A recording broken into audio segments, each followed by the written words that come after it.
Salut les esprits riches, aujourd'hui dans cette vidéo on va parler de la dette Covid. Vous le savez, tous les gouvernements ont dépensé de l'argent pour sortir leur pays du Covid, de la situation, soutenir les entreprises, soutenir les ménages et au final se retrouver beaucoup plus endettés qu'avant. Qu'est-ce qui va se passer? Qui va payer cette dette? Eh bien c'est ce qu'on va essayer de comprendre dans cette vidéo. Déjà, le premier point qu'il faut comprendre, c'est que tous les pays n'ont pas en fait monétisé leurs dettes. Tous les pays ne se sont pas endettés comme l'ont fait principalement l'Europe et les États-Unis. Vous allez trouver notamment les pays asiatiques et notamment la Chine qui n'a pas du tout adopté la même approche et qui se retrouve donc avec une monnaie qui paraît beaucoup plus solide qu'avant la crise, ce qui n'est pas le cas de l'euro et du dollar. En France, déjà en avril, le ministre des Comptes publics avait annoncé que l'épidémie coûterait plus de 400 milliards de dollars sur 3 ans, donc 20% du PIB annuel en temps normal. Il s'est avéré, après plusieurs analyses et surtout après une nouvelle communication en septembre, que le coût Covid serait en fait plutôt de 200 milliards. Donc bon, je ne sais pas comment ils se débrouillent, mais ils sont passés de 400 à 200 en l'espace de quelques mois. Ce qui se passe, c'est que dans ces 200 milliards, il y a plusieurs choses qui sont incluses que l'on peut discuter. Donc il y a d'une part 70 milliards de dépenses exceptionnelles en 2020 et plus de 70 milliards de dépenses exceptionnelles en 2021, auxquelles on ajoute du manque à gagner, tout simplement parce que l'économie économique s'était arrêtée. Alors, ce slogan « quoi qu'il en coûte », qu'est-ce qu'il en est réellement? Et surtout, à qui ça va coûter? Parce que c'est ça le vrai sujet. C'est facile de dépenser de l'argent que l'on n'a pas ou qui ne nous appartient pas. Mais derrière, qu'est-ce qui va se passer pour ceux qui vont devoir assumer? Et qui va assumer? Alors, il est vrai que le slogan a été rassurant puisqu'on se dit finalement que l'État est là quand on a besoin de lui, qu'il viendra soutenir les entreprises qu'il a empêchées de travailler, par exemple. Mais en fait, quand on regarde les chiffres, c'est pas si impressionnant que ça. Par exemple, c'est vrai que cela représente 5% du PIB qui a été investi dans le soutien à l'économie. En Allemagne, le pays a dépensé 10% du PIB. Les États-Unis auront injecté l'équivalent de 20% de leur PIB en argent directement versé aux ménages et en investissement. Ces fameux chèques de 1200 $ qui ont permis de maintenir la consommation et donc de soutenir la croissance. L'idée étant de submerger la crise par de la relance. Pour cette année 2020, la zone euro a vu son PIB chuter de 7,3% et seulement 2,4% aux États-Unis. Ce résultat, ce n'est pas le fruit d'une différence de l'approche dans le traitement sanitaire des choses, puisqu'ils ont l'air d'avoir été aussi mauvais que nous en Europe, mais c'est aussi surtout le fruit de divergences économiques, puisqu'il apparaît difficilement compréhensible de voir sur le plan européen annoncer que ça ne représente qu'une fraction de la relance américaine au final. Et cette différence se constate déjà dans les prévisions. Alors que les États-Unis ont connu un pic de 14,7% du taux de chômage au mois d'avril 2020, celui-ci était déjà revenu à un niveau de 6,7% à fin 2020, alors que le chômage devrait continuer d'augmenter au sein de la zone euro en 2021 pour atteindre 9,3% selon les projections de la BCE. Quand on combine ça avec une faible croissance, eh bien, on va voir que ce n'est pas non plus très glorieux. Alors pourquoi est-ce que je vous parle de tout ça? C'est tout simplement que si vous écoutez cette vidéo, c'est que vous cherchez à développer votre patrimoine, à investir votre argent intelligemment, voire même à viser une forme de liberté financière. Soyons fous. Eh bien, il ne vous a pas échappé que ce qui s'est passé durant le Covid va avoir de lourds impacts sur les différents marchés, les différents actifs dans lesquels vous allez pouvoir investir. On peut parler évidemment de l'immobilier. Vous avez vu ce genre de titre dans la presse, l'attrait des petites communes. Je pense que là, BFM, nos chers journalistes, se trompent probablement. Les Français, évidemment, sont peut-être plus attirés par un peu plus d'espace, mais ils vont surtout dans les petites communes parce que c'est là que les prix ont le moins enflé. C'est là qu'ils peuvent se permettre encore d'acheter aussi tout simplement. Donc il y a une réalité que vous avez constatée, c'est que les prix des actifs ont fortement augmenté à cause de la politique monétaire. L'immobilier, aujourd'hui, un jeune couple qui gagne le salaire moyen en France va avoir beaucoup de mal à se loger dans une grande ville ou même dans une ville de taille moyenne. Et les actifs financiers ont aussi beaucoup pris de valeur à cause de cela. Alors, Moi-même étant largement investi dans ces deux secteurs depuis longtemps, je suis très content, mais je me rends évidemment bien compte que cet enrichissement est purement virtuel et que si on regardait la valeur réelle des euros que j'ai aujourd'hui, ce n'est pas parce qu'un bien que je détiens a pris 80 000 euros de valeur que je me suis enrichi de 80 000 euros. En valeur réelle, c'est probablement beaucoup, beaucoup moins que cela. Donc, vous devez vraiment tenir compte de tout cela pour choisir les secteurs dans lesquels vous allez investir dans l'avenir, pour l'avenir, surtout si vous démarrez maintenant. Je vous en reparle un petit peu plus loin dans la vidéo. L'absence de perspective, c'est le plus gros problème en fait des entreprises en Europe. L'enjeu derrière le slogan « quoi qu'il en coûte », c'est d'assurer que tous les leviers étaient utilisés pour garantir la croissance future. Et la garantir comment? En limitant la destruction du tissu économique déjà existant et qui a été mis à mal par notamment les confinements. Donc c'était le pari et puis l'équilibre qu'il fallait réussir évidemment à trouver. Et pour l'instant, on peut constater qu'on n'est pas réussi à trouver cet équilibre-là puisque les anticipations de croissance en Europe sont inférieures de 5% aux mêmes anticipations aux États-Unis. Le risque de chômage structurel est vraiment important dans les prochaines années parce qu'il y a une double difficulté. La Banque centrale européenne qui incarne le pouvoir monétaire en Europe a été assez timide dans son action. Si vous voulez, c'est un petit peu comme si l'Europe avait adopté la même approche que les États-Unis, mais l'Europe étant moins dynamique, moins souple dans sa gestion économique, dans peut-être même le côté juridique du monde du travail, etc., fait que les résultats ne sont pas du tout les mêmes. Donc l'économie européenne, elle, est en difficulté en ayant subi les mêmes conséquences que ce qui s'est passé aux États-Unis, notamment de l'impression monétaire à grande envergure, de la dilution de la monnaie, et tout cela sans forcément avoir les résultats en face. Pourtant, ce que l'on constate, c'est que l'impact sur les finances publiques, lui, est massif. Il y a la hausse des dépenses, 96 milliards en 2020, dont 86% liés aux dépenses de crise.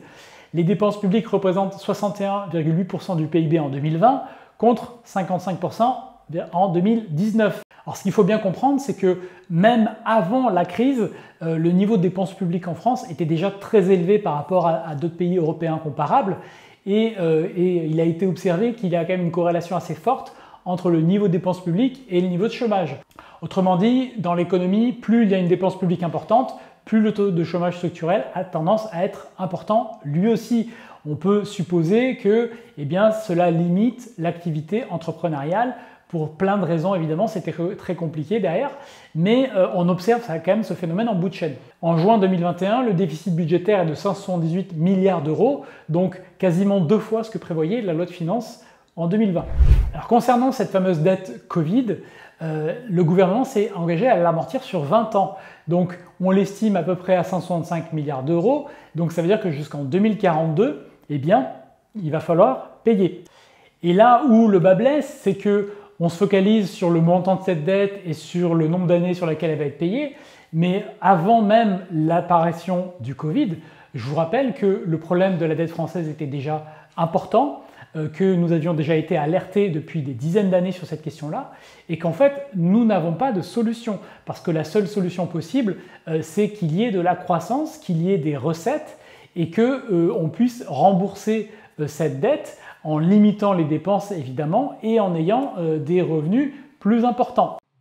Alors du coup, comment vous y repérez? Où est-ce qu'on en est et quelles conséquences ça peut avoir pour vous, pour en tout cas influencer vos choix? Aujourd'hui, clairement, on en est là. Donc il y a de l'impression de monnaie massive qui est faite depuis 2008, ce n'est pas nouveau. Le Covid en a remis une grosse couche.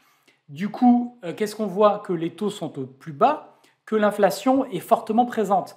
Alors évidemment, personne ne croit aux chiffres officiels de l'inflation, qui sont vraiment mensongers. C'est tellement gros que je me demande comment ils arrivent à communiquer ce genre de chiffres sans rougir de honte. Vous voyez bien le prix de l'augmentation du prix du gaz, des matières premières et de plein d'autres choses. Donc on voit bien que l'inflation, qui est l'augmentation durable des prix, c'est une des définitions, est bien présente et réelle et n'est pas nouvelle. Donc elle n'est pas de quelques pourcents, elle est probablement 5 à 10%, voire plus dans certains pays. Donc on en est là, c'est un fait. Les actifs ont vu leur prix gonfler, donc on n'a pas l'immobilier et de la bourse notamment, donc là c'est déjà acté. Et donc là, ce qu'on commence à voir discrètement, ce qu'a commencé à faire la Banque fédérale, la Réserve fédérale américaine, tout doucement, discrètement, c'est la suite logique, l'augmentation des taux directeurs. Alors, l'augmentation des taux directeurs, c'est l'un des moyens dont disposent les banques centrales pour réduire l'inflation.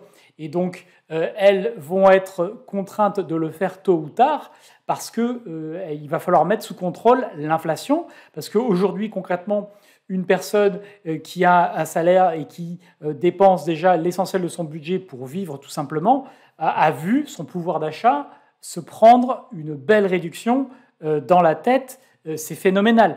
Donc là, dans les semaines, mois à venir, il va y avoir du mécontentement parce que une personne qui a vu ses dépenses de gaz augmenter de 12%, qui a vu les dépenses, si elle veut acheter du bois, augmenter de 20%, etc., ne peut plus vivre.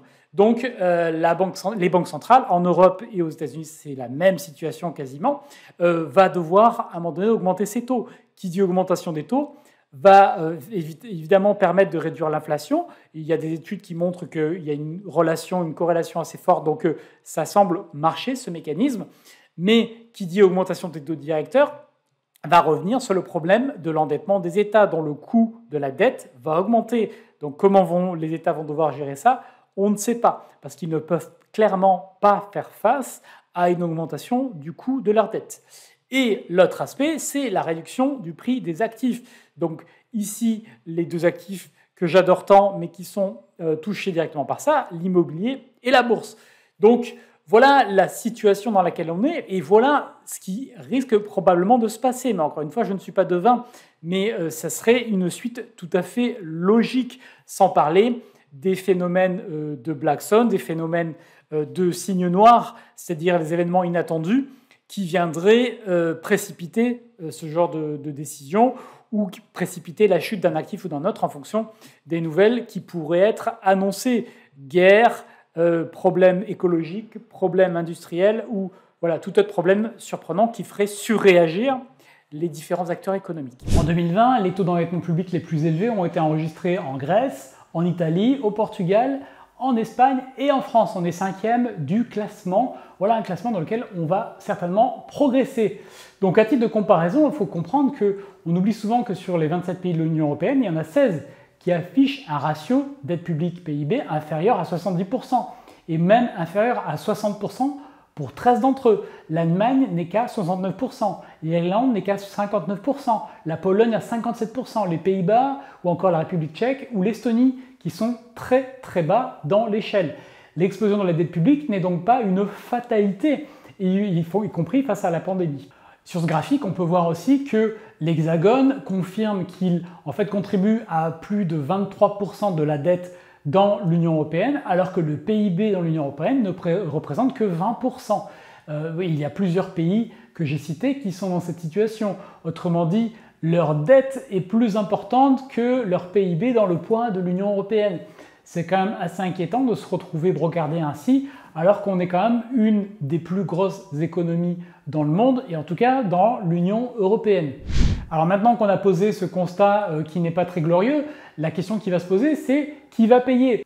Alors comment faire pour rembourser? Est-ce qu'on va devoir se retrouver à payer davantage d'impôts, malgré leur niveau qui est déjà extrêmement élevé?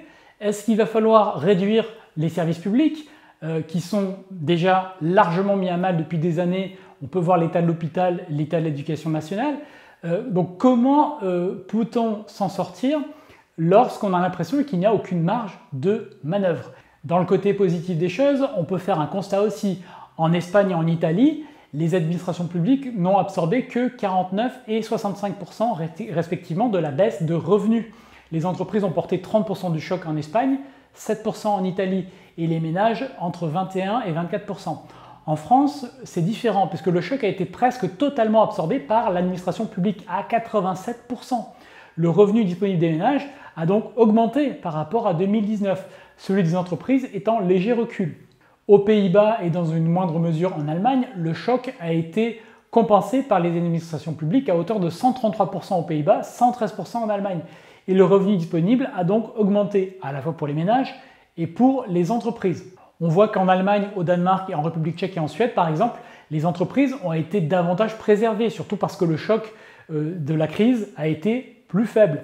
Aux Pays-Bas et en Finlande et au Danemark, les mesures ont été en faveur des entreprises, ont même permis une légère hausse de l'EBE en 2020. Et puis on a quelques parties qui suggèrent que finalement la dette n'est pas si grave puisqu'on emprunte à des taux extrêmement bas. Donc c'est comme si on empruntait à zéro d'une certaine manière. Alors c'est vrai que sur les marchés, nous empruntons à des taux zéro, voire négatifs. Alors, en décembre 2020, le taux d'intérêt à échéance 10 ans de l'État français était de moins 0,3%, ce qui signifie que les investisseurs payent la France pour avoir le droit de lui prêter de l'argent. Et donc les investisseurs en redemandent parce que tout simplement, c'est la confiance dans l'État français qui est récompensée à cette occasion-là. L'inquiétude politique française à l'égard de la dette est donc inversement proportionnelle à l'appétit des investisseurs pour cette dette. En gros, tant qu'on trouve des gens qui sont prêts à nous payer pour endetter, bon, les choses ne vont pas si mal que ça. Évidemment, tout l'enjeu, c'est le niveau des taux d'intérêt. Si ceux-ci étaient amenés à remonter, soit parce que la Banque centrale européenne le fait, soit parce que sur les marchés, nous obtiendrions des conditions de financement qui seraient moins bonnes, eh bien, ça dégraderait évidemment la situation financière du pays. Alors justement, que pouvez-vous faire pour vous protéger de cela? Dans quoi pouvez-vous investir pour mettre, on va dire, toutes les chances de votre côté d'y arriver? Eh bien, il y a plusieurs aspects qu'il faut prendre en compte. Le premier aspect qu'il faut comprendre, c'est que les épargnants aujourd'hui sont les perdants. Et ce n'est pas nouveau, ça fait 20 ans. Donc en gros, plus la dette augmente, plus l'argent est dilué, moins vous avez intérêt à avoir des euros sur votre compte. Donc, ne gardez pas votre argent sur vos comptes, ça ne sert à rien. Ne le placez pas à 1 ou 2%, vous perdez de l'argent lorsque l'inflation est à 5% ou plus. Donc ça, c'est le premier aspect qu'il faut comprendre. Maintenant, une fois qu'on a dit ça, dans quoi vous pouvez investir? Il y a des actifs qui se comportent mal lorsque la politique monétaire est restrictive, c'est-à-dire lorsque l'inflation va être maîtrisée par de la destruction de monnaie, ce qui est probable qu'il arrive. Si jamais ça n'arrive pas, ce que je vais dire n'aura pas de sens, mais si jamais ça arrive, évidemment, ça se vérifiera. Donc là, le premier élément que vous devez comprendre, c'est que vous devez vous positionner en fait. C'est-à-dire, est-ce que vous pensez que les taux vont augmenter ou pas? Et ça va influencer vos différents choix d'investissement. Ou alors, vous choisissez une approche qui consiste à dire, je ne sais pas, donc je reste investi dans ce que je connais, ce qui est aussi une approche qui peut se défendre, bien entendu. Donc les actifs qui perdent de la valeur lorsqu'il y a une politique monétaire restrictive, c'est typiquement l'or. L'or se fait massacrer lorsque cela arrive. D'ailleurs, l'or, malgré tout l'intérêt que je peux lui porter, s'est très très mal comporté sur l'année écoulée puisqu'il a perdu 20% d'après les chiffres que j'avais consultés récemment. Donc l'or se comporte mal et ça ne risque pas de changer. De la même manière, toutes les sociétés, toutes les entreprises endettées ou qui dépendent de la dette et donc de la politique monétaire et donc des taux d'endettement risquent de mal se comporter si jamais cette hypothèse d'augmentation des taux se confirme dans les semaines et les mois à venir. Donc là aussi, attention dans ce dans quoi vous investissez si vous faites des choix comme ça individuels d'investissement. Maintenant, sur les marchés financiers, il reste des sociétés qui, elles, vont très très bien se comporter, notamment tout le secteur technologique s'est particulièrement bien comporté sur les 20 dernières années. On peut aussi citer tout simplement le fait d'investir dans les obligations chinoises, parce que tout simplement l'État chinois ne s'est pas endetté, n'a pas dilué sa monnaie et reste donc un pays dont la monnaie est globalement mieux défendue, plus fiable que l'euro ou le dollar, malheureusement. Dans les autres solutions que vous pouvez avoir à votre portée, c'est celui de continuer à investir dans l'immobilier. Pourquoi? Parce qu'en investissant dans l'immobilier, si vous vous endettez avec l'aide de la banque, en étant endetté à un taux qui est bas, eh bien, malgré tout, vous allez profiter de l'inflation, parce que l'inflation va faire que vous allez rembourser la dette avec des euros qui vaudront de plus en plus si les taux augmentent, bien entendu. On peut évidemment craindre qu'une augmentation des taux fasse baisser les prix de l'immobilier. C'est ce qui s'est passé par le passé, donc il est possible que ça arrive.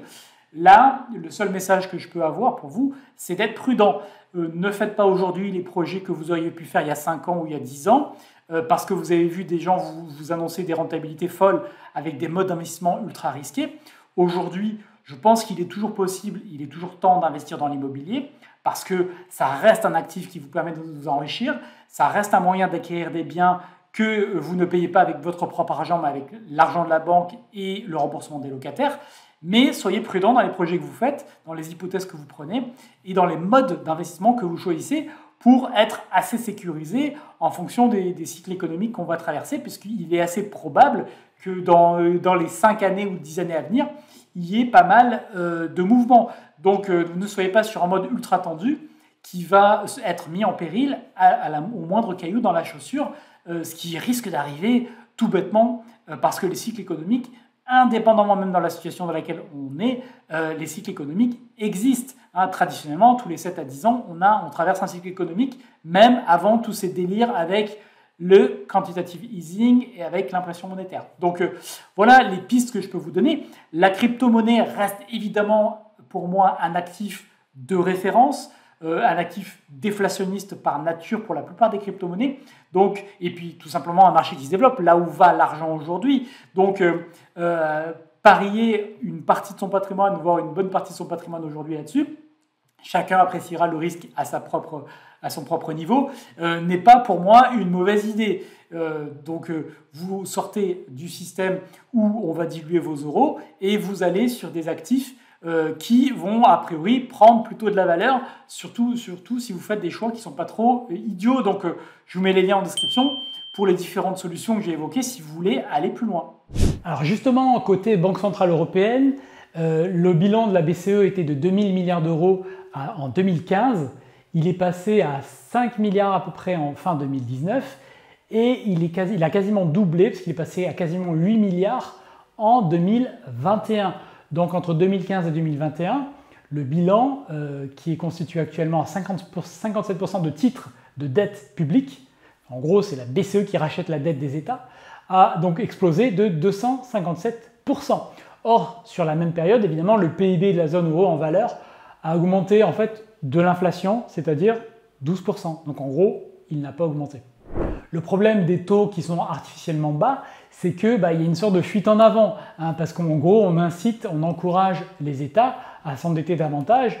C'est vrai que c'est une approche que j'ai en fait utilisée à mon propre petit niveau pour m'endetter pour acheter de l'immobilier à une période où ça me semblait raisonnable. Et aujourd'hui encore, on peut acheter de l'immobilier en empruntant à 1% sur 20 ans. Pourquoi s'en priver? C'est vrai que même si les prix ont fortement augmenté, il vaut mieux avoir un actif qui se paye tout seul, voire même qui rapporte de l'argent, avoir une dette dessus et finalement rester à la fin propriétaire de cet actif, peu importe sa valeur. Ça paraît être du bon sens pour s'enrichir. En tout cas, il est certain que ce n'est pas en essayant de jouer par les règles du jeu que vous connaissez habituellement, c'est-à-dire travailler, épargner, que vous allez vous en sortir. Il est assez probable que si vous fassiez les choses comme ça, dans 5 ans, dans 10 ans, dans 20 ans, vous soyez beaucoup plus pauvre qu'aujourd'hui, puisque les actifs qui prennent de la valeur faciale et qui la conserveront de manière intrinsèque au travers du temps sont connus. C'est ce qui génère du service, c'est ce qui génère de la valeur. Une chose est sûre, c'est que la France reste malheureusement un des maillons faibles de la zone euro et de l'Union européenne et que son obstination à refuser de réduire ses déficits, à ne pas finalement contrôler ses dépenses, va la mettre en porte-à-faux, va limiter sa reprise économique et en fait ne va faire que reproduire quelque chose que malheureusement, moi en tant que quarantenaire, j'ai toujours vécu depuis le début et qu'en fait, je n'ai jamais vraiment connu une période où la France était un pays qui se développait et qui était finalement bien géré. Et donc malheureusement, ça ne met pas le pays dans une posture à rembourser facilement sa dette, à en fait gérer sainement ses services publics et donc à générer aussi de la capacité à attirer des projets, des investisseurs de par une fiscalité qui serait, on va dire, contenue. Donc on verra ce que l'avenir nous réserve. Je souhaite évidemment le meilleur à mon pays, mais même si je n'y vis plus aujourd'hui, j'y reste particulièrement évidemment attaché. Mais tout cela ne me met pas évidemment en confiance de par ce que je vous ai décrit dans cette vidéo, de par les 30-40 ans de gestion que nous avons vécu, ou je dirais même subi. Et donc on verra où tout cela nous mènera avec le changement de présidence qui aura lieu l'année prochaine. Si ça s'inscrit dans une continuité de ce qui se fait depuis 20 ou 30 ans, ça va continuer de faire descendre le pays dans tous les classements possibles et imaginables, à part celui de l'endettement. Et si jamais il y a un virage qui est pris, peu importe le sens, peu importe la couleur politique, on peut peut-être espérer que ça mène un changement positif, mais encore une fois, là aussi, rien n'est certain. Donc voilà ce que j'avais à vous dire sur cette question. La question fondamentale pour vous aujourd'hui, c'est savoir comment vous pouvez vous protéger de tout cela, comment vous pouvez développer votre situation économique, votre indépendance financière dans un contexte qui ne vous est pas clairement favorable. Donc on y reviendra dans une prochaine vidéo. Dites-moi ce que vous en pensez dans les commentaires de cette situation-là, de comment la dette Covid a été gérée, si vous pensez que par la magie du Saint-Esprit, vous n'allez pas payer la dette. En tout cas, je reste à votre écoute et on reparle de tout cela dans les prochaines vidéos. Portez-vous bien, à bientôt.